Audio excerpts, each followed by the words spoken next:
Bonjour tout le monde. Good morning. Wow, it is amazing. Well, actually, let me first, before I begin, acknowledge that we are on the lands and the traditional territories of many nations, including the Mississaugas of the Credit, the Haudenosaunee, and the Huron-Wendat peoples, and is now home to many First Nations, Inuit, and Métis people. For now,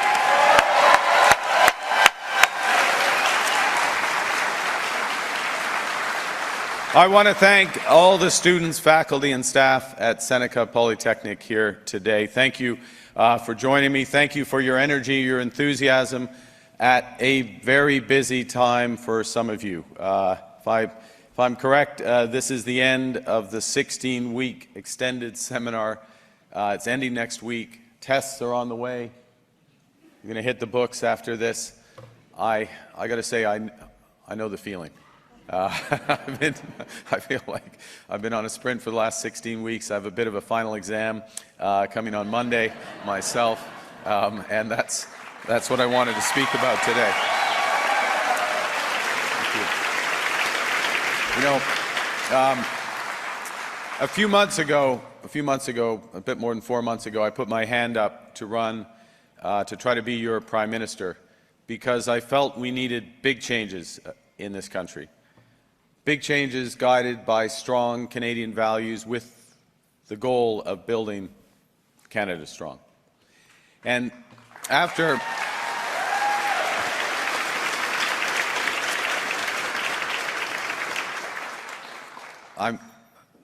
can you guys come with me for the next 2 days? It would be fantastic. Yes, okay, good. It's going to be fun. After I was chosen to lead my party and our country, we got to work. And in just 9 days, we made significant progress on an ambitious agenda. We saw that homes have become far too expensive. You know this in the GTA. So we cut taxes on them, and we set out a strategy to build twice as many of them every year using Canadian technology, Canadian skilled trades, Canadian lumber. Yeah.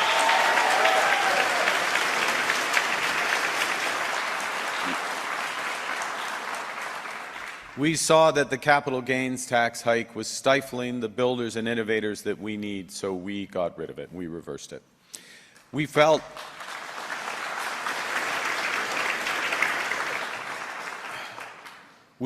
recognized that the consumer carbon tax was too divisive, so we eliminated it on day one, saving Canadians up to 18 cents per litre at the pump.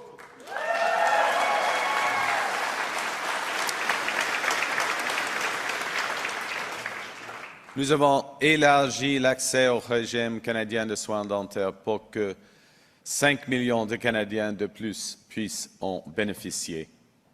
Nous avons renforcé nos relations commerciales avec l'Union européenne, la France et le Royaume-Uni pour que nos exportateurs soient moins dépendants aux États-Unis.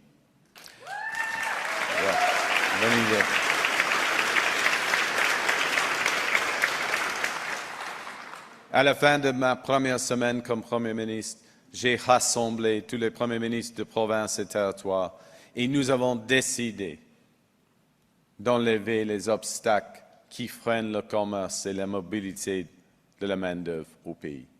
Parce qu'il nous faut une seule économie canadienne, pas 13.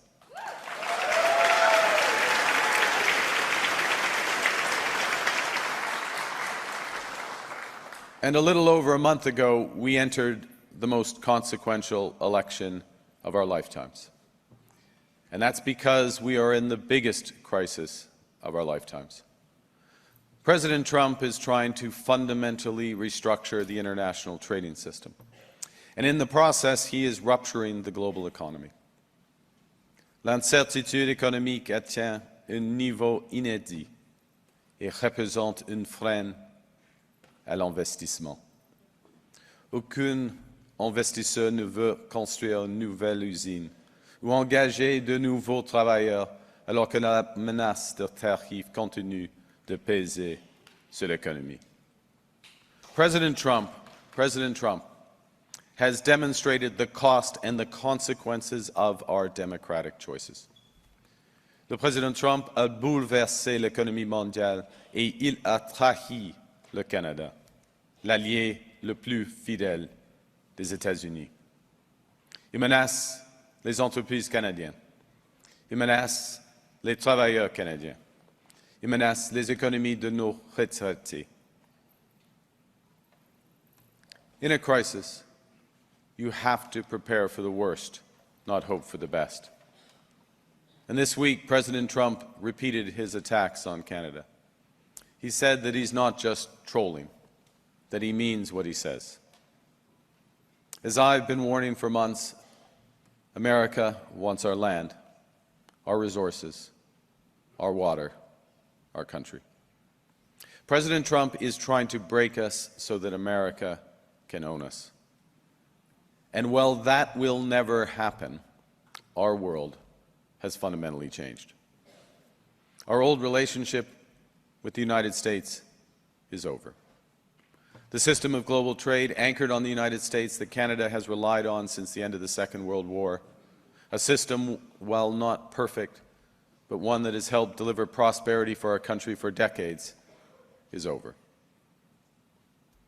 That's a tragedy, but it's also our new reality. Our task now is to chart a new course for Canada. Ensemble, nous pouvons nous donner bien que plus que ce que les Américains peuvent nous enlever. Alors que les États-Unis si seuls, le Canada pourrait guider le monde. So how do we lead the world? How do we give ourselves more than the Americans can take away? Well, in a crisis, we must first distinguish between what we can change and what we can't. We can't change President Trump, so we need a leader that can stand up to him.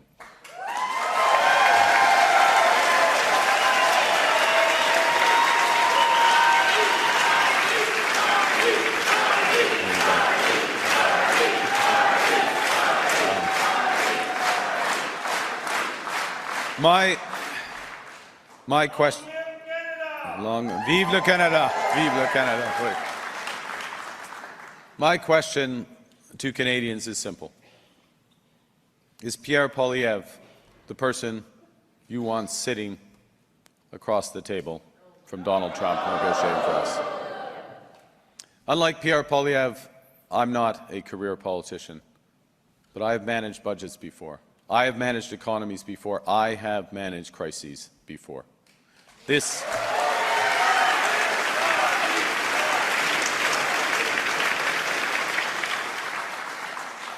is a time for experience, not experiments. Right.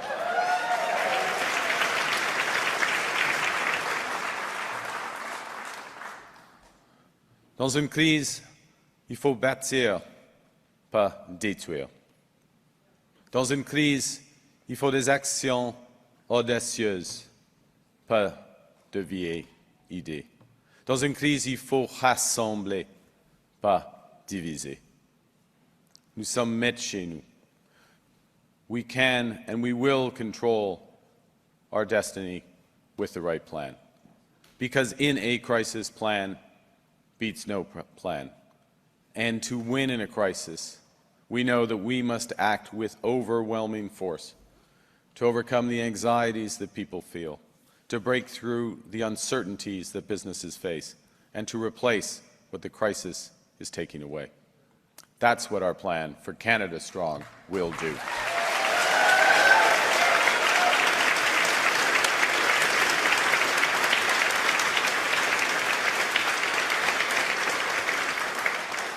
We will fight back against Trump's tariffs. We will protect our workers and businesses, and above all, we will build, baby, build. And that's important. That's important. That's important for the future of the students and the young people here today. You deserve homes that are affordable, careers that are fulfilling, an economy that works for you and for all Canadians.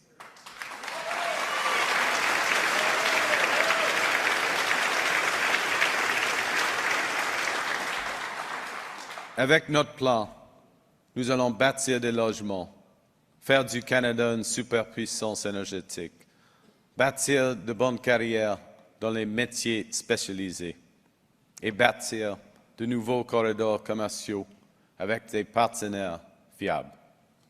By ushering in a new era of investment, jobs and growth, our plan will create $20,000 in new growth for every Canadian over the next 5 years. Our plan will build Canada strong.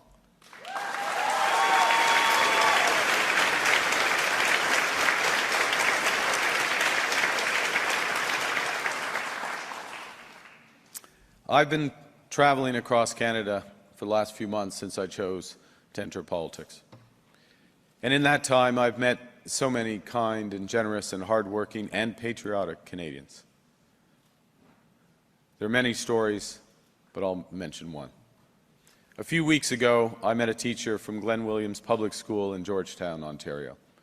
And she told me about a routine assignment that she'd given to her 9- and 10-year-olds. And the kids were asked to describe their dreams for Canada, and she shared them with me in a letter. Some of the children wrote about a country free from poverty. Others dreamt of clean air and water, or a place where everyone enjoyed equal rights, dignity, and respect. But many of the children wrote about tariffs and the threats to our sovereignty, words that I had not met at that age. And to quote one of them that represented them, I dream of a safe, a kind, and a clean Canada, a Canada that is not the U.S.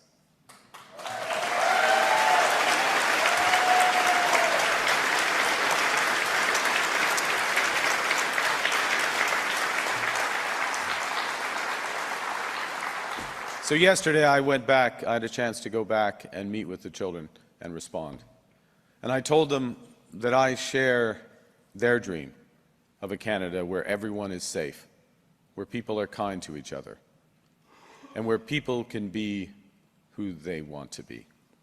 I told them also that I understood their concerns about President Trump's threats, but because of them, because of their parents, their friends, and millions of Canadians like them, we will emerge stronger from this crisis than before.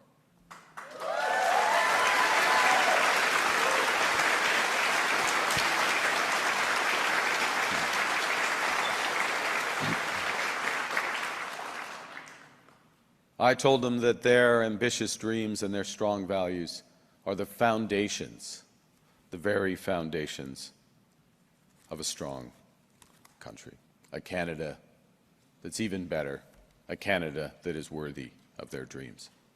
So to the students and the faculty, the friends and family here today at Seneca Polytechnic, and to all Canadians, I would say this.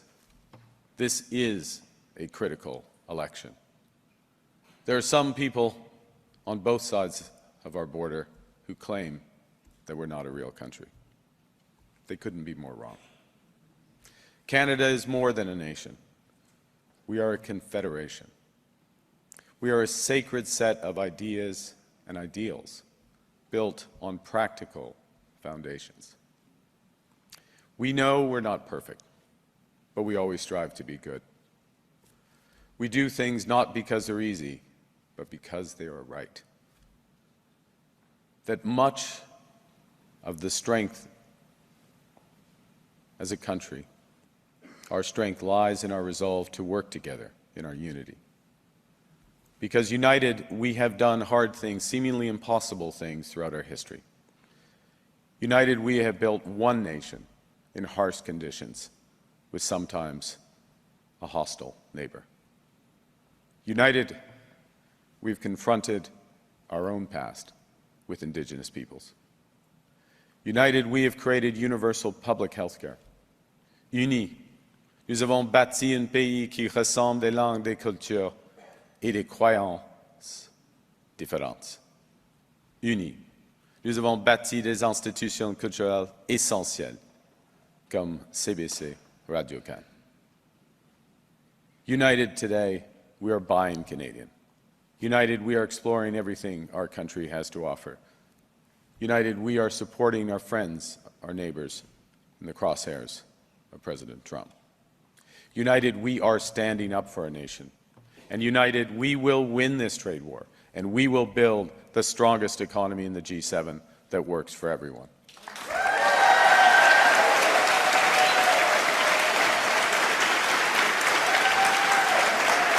We will win.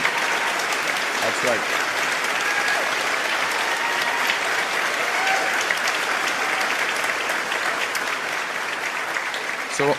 So I'm asking for your support to unite our nation through this crisis, to protect the values we share, to build an even better country. I'm asking you to vote with me for positive reasons, regardless of which party you voted for or supported in the past.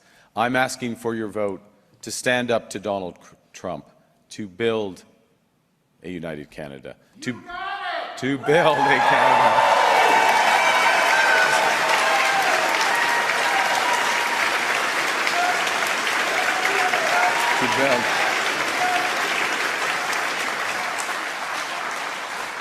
And we will build a Canada worthy of our values and bring our Canada closer to the dreams of our children. Build Canada strong. Thank you.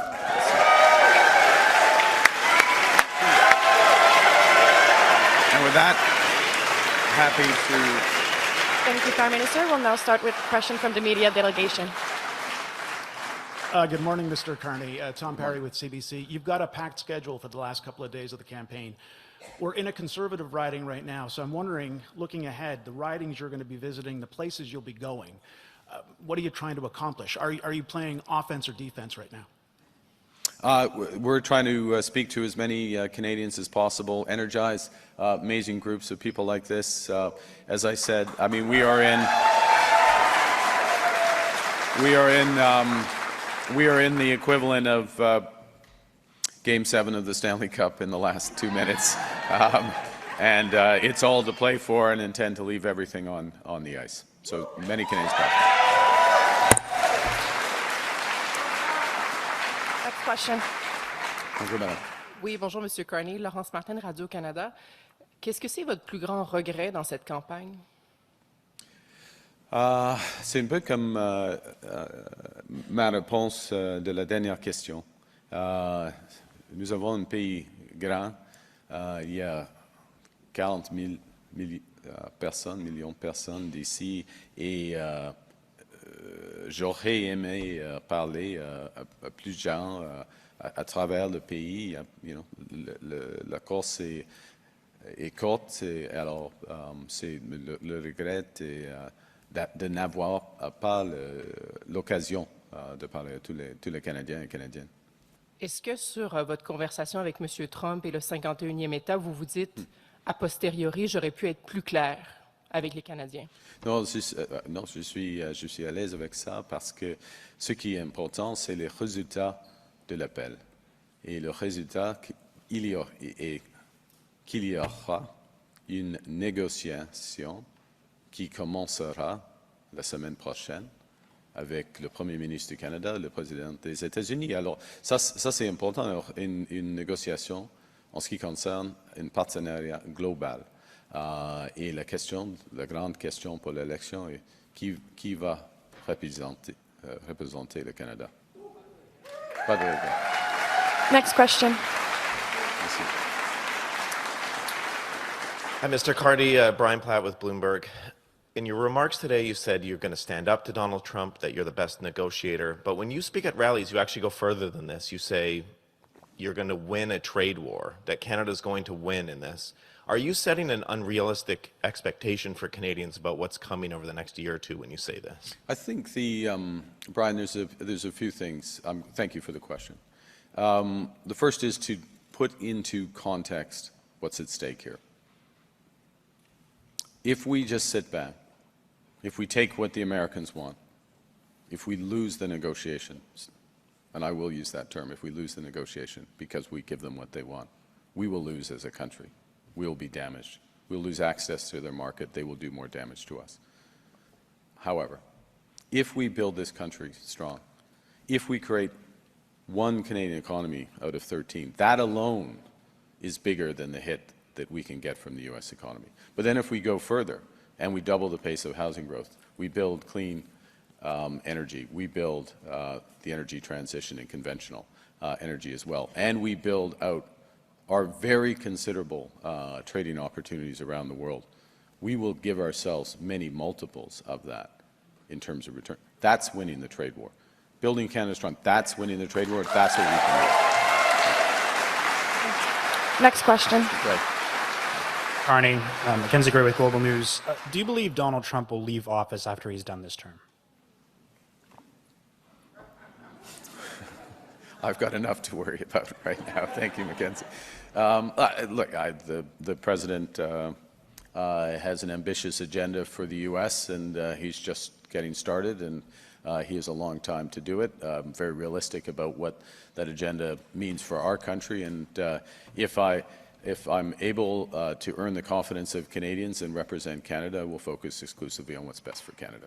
Yeah. The reason I brought it up is because at the debate, when Mr. Blanchette was talking about pipelines being built, he said that, well, Mr. Trump will be gone by the time they're built. You piped in and said that he may try and stay on. So do you think he will stay on past his term? You're listening very closely. Look, let me go to the comment about horizons for investments. Okay? No, but this is an important point. This is an important point. Do I believe he's got? I believe he'll respect the Constitution. How's that? Okay. En français, à ce moment-ci, je crois qu'il va respecter la Constitution américaine et les limites dedans. Puis, but the point about investment quickly is we need to do things in the short, medium, and long term. But our ability to do things such as build big energy infrastructure in hydroelectricity and conventional energy pipelines, in your example, in that exchange. Those are goods in and of themselves, but they improve our negotiating position with the Americans. Having options, building options, having alternatives, the growth that comes from that, that's good in and of itself, as I just said, but it actually gives you leverage. So it's important that we come together and make those decisions, and that's one of the reasons, my last point on this, is that when we met as first ministers, so-called first ministers, the premiers and myself, and Prime Minister Legault, we agreed that we would focus on nation-building projects, identify and focus on those quickly. And that's part of what I would do if Canadians give me their confidence, which is to get to a position where we've identified the big projects we're going to do. So we get moving on those, but also we show the Americans that we're not waiting for the phone to ring. Okay, we have other work to do. And when they're ready to have a serious discussion, we'll have a serious discussion. Next question.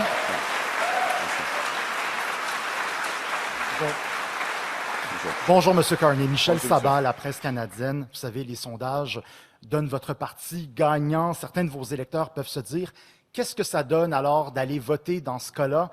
À quel point craignez-vous les conséquences d'une faible sortie de vote, y compris d'échapper une majorité?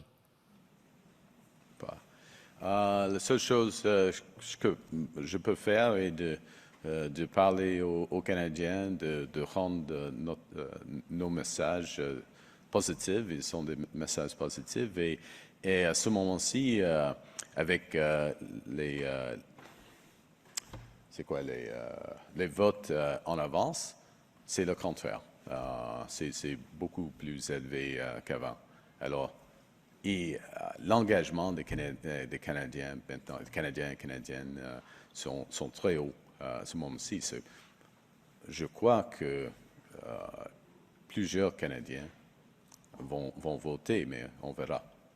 D'accord? Votre avance, ce n'est pas une menace? Pardon? Votre avance dans les sondages, ce n'est pas une menace? Non.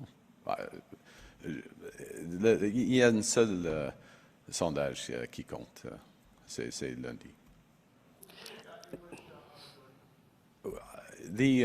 Look, all I can do and all I will do is to speak to as many Canadians as possible with our positive messages. with respect to the participation, I just note the high level of engagement of Canadians on the ground in all forms of political activity, including in advanced polling, and expect that will continue. Next question. Good morning, Mr. Carney. Justin Lang, freelance. In recent weeks in the U.S., you've seen instances of deportations without due process to El Salvador. You've seen tourists arrested, detained, deported, and you've seen arrests of judges who have blocked these deportation orders. Given all of that, what message would you give to Canadians traveling to the U.S., and do you have concerns about the state of the rule of law in America? Well, I think what I'd say as follows is that the U.S. system is one of checks and balances, famously, and we have also seen a series of judgments in the U.S., for example, with respect to a recent judgment from memory, I'll get the exact date wrong, but a Boston judge with respect to certain forms of deportations that have been ruled, at least in this instance, as illegal and that having force. So the American system has many checks and balances. At its core is the rule of law, and I expect that to continue. Yes, I'm concerned about certain circumstances, and of course we continue to monitor the behavior in the U.S. with respect to agreements that we have with them. Next question. Althea Raj, the Toronto Star. Polls suggest that you're on your way to majority government, but not with more than 50% of Canadians voting for you. So I'd like to ask you a double-barreled question, if I can. Sure. Do you think it's fair that you could possibly obtain a very strong majority mandate with less than a majority of the country voting for you? And we've seen in the last week you sharpening your attacks against Pierre Poilievre. We saw the crowd boo this morning. We saw them boo last night. We've seen the Conservative leader also sharpen his attack, suggest that Liberals don't want people to own a house. They want people foraging for their food, or they believe that the Liberal future means that you will be foraging for our food. If you do win on Monday, what will you do to reach out to all the millions of people who will have voted for Pierre Poilievre? Well, they're not going to have to forage for food. Look, I'm running to be Prime Minister of the country. I'm doing everything I can to be as transparent as I can about what we will do if we gain the confidence of Canadians under our system. But the Prime Minister of the country is the Prime Minister of the country, the Prime Minister of works for every Canadian all the time, regardless of who they voted for or whether they voted, and for young people who can't vote as well. So it's a tremendous responsibility, and it's one I view in its totality. So if I'm humbly speaking, if I gain that confidence through our system, absolutely will work for all Canadians. Next question.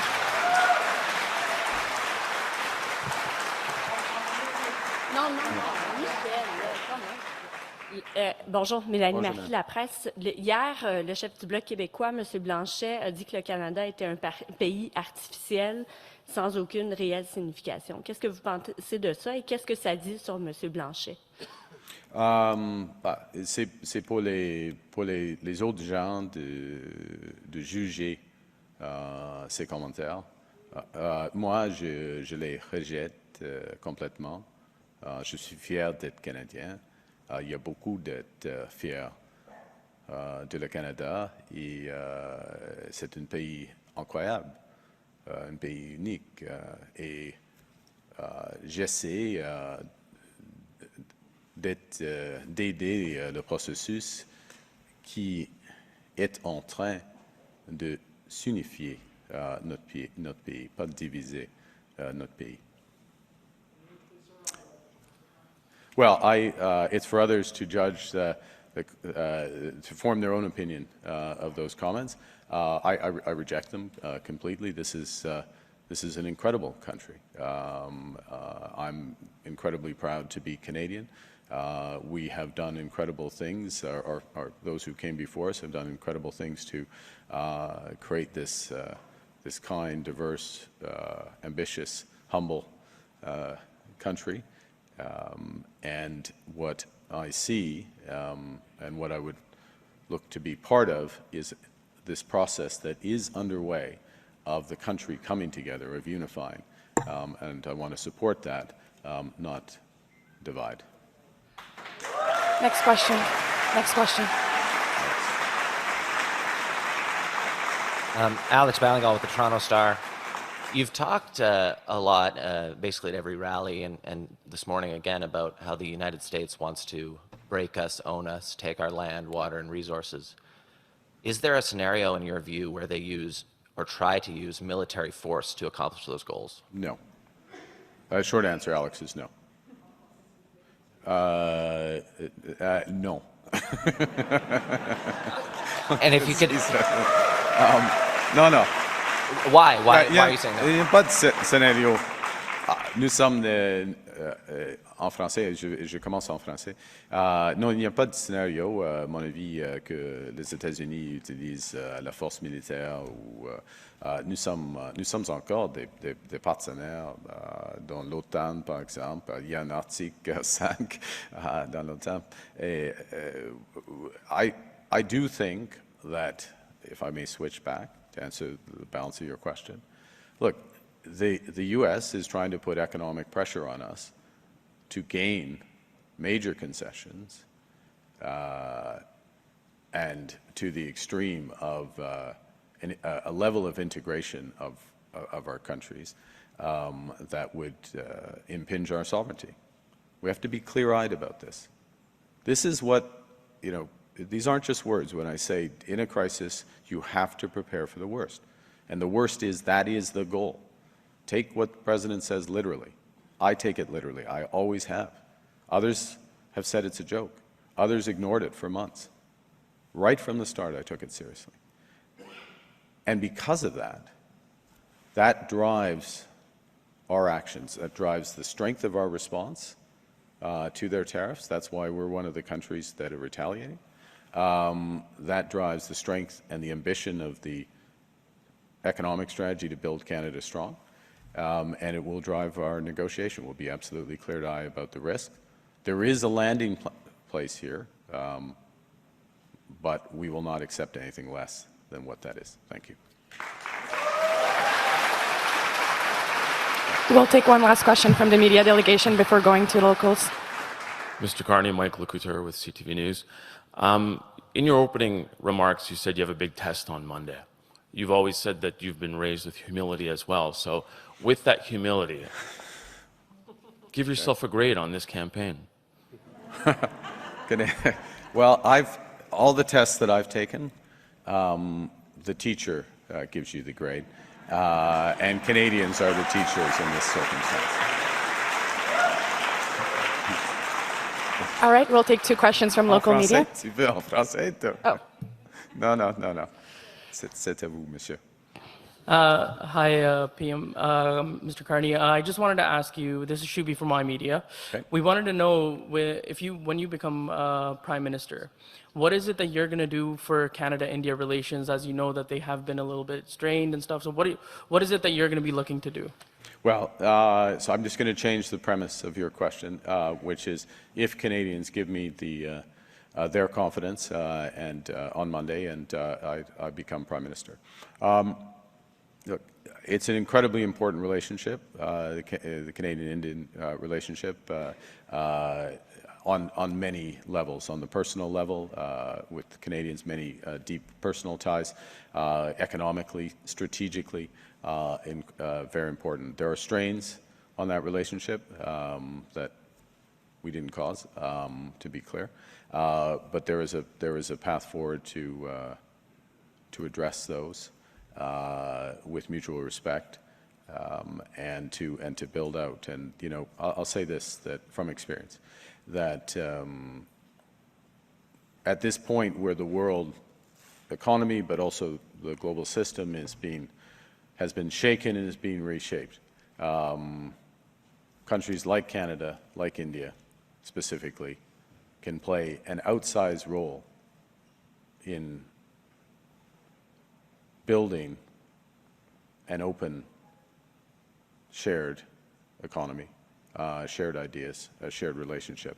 And I think the opportunity will be created. For that, it's been created because of the negative events that have happened. When I'm speaking specifically about the trade war, but it's one of the opportunities that I would look to pursue if I were selected by Canadians. Thank you. We'll take one last question. Yeah. Great. Hi, Mr. Carney. James Matthews from Sky News. Based on... That's a version of local media. Local somewhere. Yeah, exactly. Based on Donald Trump's performance so far, and based on your limited conversation with him, what makes you think you can influence how he interacts with Canada? And at the risk of taking you back to a dark place, what lessons of Brexit will you apply? Well, I think the lessons of Brexit are beginning to be applied to the United States. You know, when you break off or substantially rupture trade relationships with your major trading partners, Canada included, most important trading partner of the United States, you end up with slower growth, higher inflation, higher interest rates, volatility, weaker currency, a weaker economy. And we're in the early stages of that in the United States. And that's one of the important things here. So with respect to influencing the president, with respect to the dynamics of a negotiation, is America is going to get weaker as time goes on. We're going to get stronger. Okay? That's what Canada Strong means. That's why we have this strategy. That is what we're going to do. Thank you. This is what concludes today's press conference. Oh, en français. En français. Finalement. En ce qui concerne la comparaison de Brexit, c'est un exemple pour les États-Unis, pas pour le Canada. Si on crée une rupture par rapport aux les grands partenaires commerciaux, on a une devise plus faible, une économie plus faible, le chômage, l'inflation et des taux d'intérêt plus hauts. Et ça arrive exactement comme ça maintenant aux États-Unis. Les Américains vont affaiblir et les Canadiens et Canadiens vont être plus forts. Un Canada fort. Merci beaucoup. Merci.